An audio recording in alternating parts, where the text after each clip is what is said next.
Assalamualaikum warahmatullahi wabarakatuh. Perkenalkan, nama saya Aditya Dwi Pratama, jurusan Agroteknologi 2017.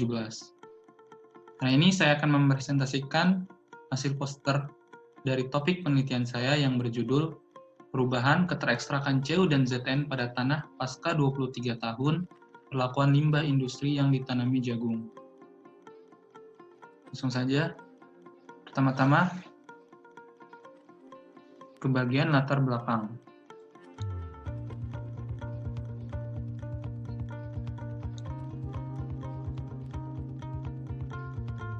Pencemaran tanah merupakan ancaman bagi kita semua karena mengganggu keseimbangan ekosistem tanah, khususnya di lahan pertanian. Banyak penyebab terjadinya pencemaran tanah, yang paling utama terjadi akibat adanya kontaminasi logam berat. Dalam permasalahan pencemaran tanah yang disebabkan oleh logam berat, ditemukan hasil penelitian.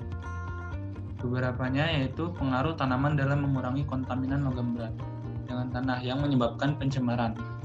Beberapa tanaman memiliki kemampuan dalam menyerap logam berat yang dapat membantu proses penyucian polutan yang berada di dalam tanah. Proses ini biasa kita sebut dengan fitoremediasi.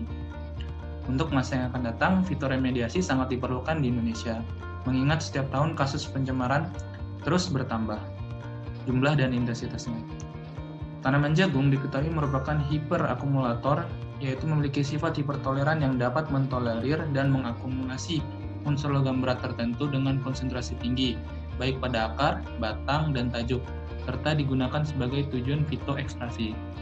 Mengetahui mekanisme akumulasi logam pada spesies hiperakumulator merupakan penting dan sangat diperlukan sebagai fitoremediasi.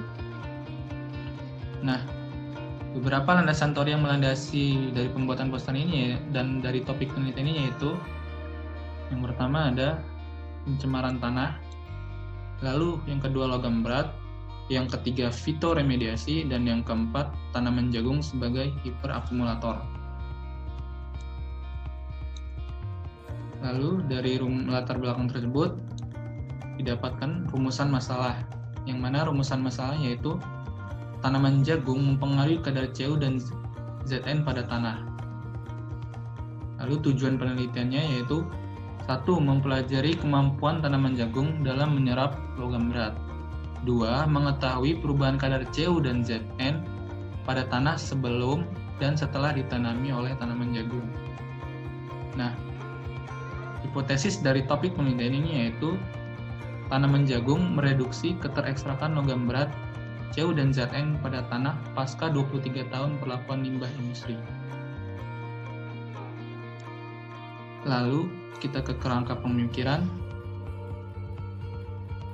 Nah, di sini ada beberapa kerangka pemikiran. Pencemaran tanah akibat limbah industri. Bagaimana kita ketahui, kegiatan industri sering menghasilkan limbah, yang mana limbah tersebut dibuang ke sungai, yang akhirnya bisa masuk ke lahan pertanian.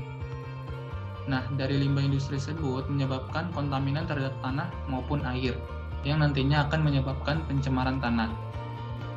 Lalu, keterekstrakan logam berat CU dan ZN sebelum ditanami jagung. Nah, di sini kita analisis terlebih dahulu keterekstrakan dari tanah yang sudah terkontaminasi logam berat CU dan ZN atau limbah industri. Lalu, diadakanlah fitoremediasi, yaitu penanaman jagung, di mana terdapat kelebihan dan kekurangannya, yaitu kelebihannya dapat menyerap logam berat, kekurangannya membutuhkan jumlah yang banyak. Lalu dianalisis lagi, digunakanlah pengekstrak HNO3 dan NH4OAC. Lalu dianalisis kandungan logam berat setelah ditanami jagung, di mana nanti akan dibuktikan apakah hipotesisnya benar atau salah. Yang untuk alat dan bahan, peralatan yang akan digunakan pada penelitian ini yaitu polybag, bor tanah atau bor belgi, pisau lapang, kantung plastik, kertas label, alat tulis, botol kocok, botol film, neraca analitik, kertas saring Wattman 42, labu akar, gelas ukur, pipet tetes, spatula, tabung reaksi, mesin kocok, magnetic stirrer, ayakan, dan flame atomic absorption spectrophotometry atau yang biasa disebut dengan flame AS. Bahan yang digunakan adalah contoh tanah Sidosari Lampung Selatan, Aquades, larutan HCl, larutan pengekstrak NH4OAC, dan larutan pengekstrak HNO3, dan juga tentunya tanaman jagung sendiri. Nah, untuk waktu dan tempat, penelitian ini akan dilaksanakan pada Maret sampai April 2021. Contoh tanahnya itu diambil dari Natar, Desa Sidosari, Kecamatan Natar, Lampung Selatan. Lalu untuk pengamatannya dilakukan di rumah plastik di Perguruan Tinggi Al-Madani.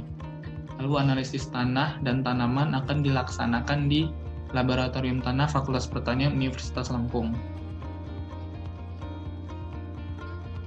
Untuk metodologi penelitian ini akan dilakukan dengan menggunakan rancangan acak kelompok lengkap dengan perlakuan sebagai berikut, yaitu dosis limbah, dosis kompos, dan dosis tapur. Masing-masing perlakuan sebanyak 3 ulangan dengan semua faktor dikombinasikan 3x2x2 sehingga didapat 12 perlakuan, dan masing-masing perlakuan diulang sebanyak 3 kali sehingga terdapat satuan percobaan. Setelah data penelitian diperoleh, maka dilakukanlah uji homogenitas dengan uji Bartlett dan uji Tukey. Bila asumsi terpenuhi, maka dilakukan analisis ragam. Jika dalam analisis ragam ada perbedaan yang nyata antar perlakuan, maka perbedaan nilai tengah diuji dengan BNT dan dengan taraf 5%.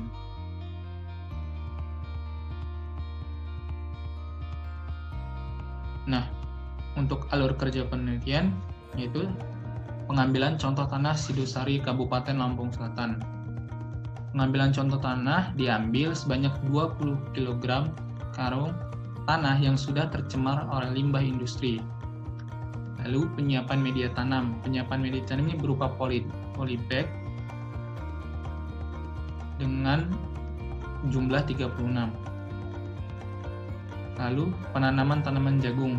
Penanaman tanaman jagung dilakukan di rumah plastik. Lalu diatur jarak tanam yaitu 15 x 15 cm dengan masing-masing polybag berisi 3 biji jagung. Nah, untuk pemeliharaan biasa dilakukan yaitu penyiraman dan penyiangan, dan juga penyemprotan herbisida atau pestisida untuk mengurangi hama dan penyakit.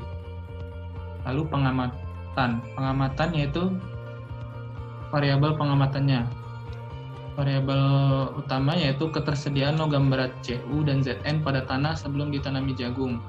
Lalu ketersediaan logam berat Cu dan Zn pada tanah setelah ditanami jagung. Nah, untuk variabel pendukung yaitu tinggi tanaman dan jumlah daun. Lalu dilakukan analisis tanah menggunakan pengekstrak HNO3 dan pengekstrak NH4OAC. Dilakukan di Laboratorium Tanah Fakultas Pertanian Universitas Lampung dan dicek menggunakan flame AAS.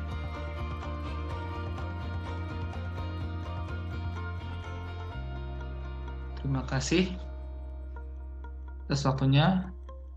Wabillahi taufiq wal hidayah. Wassalamualaikum warahmatullahi wabarakatuh.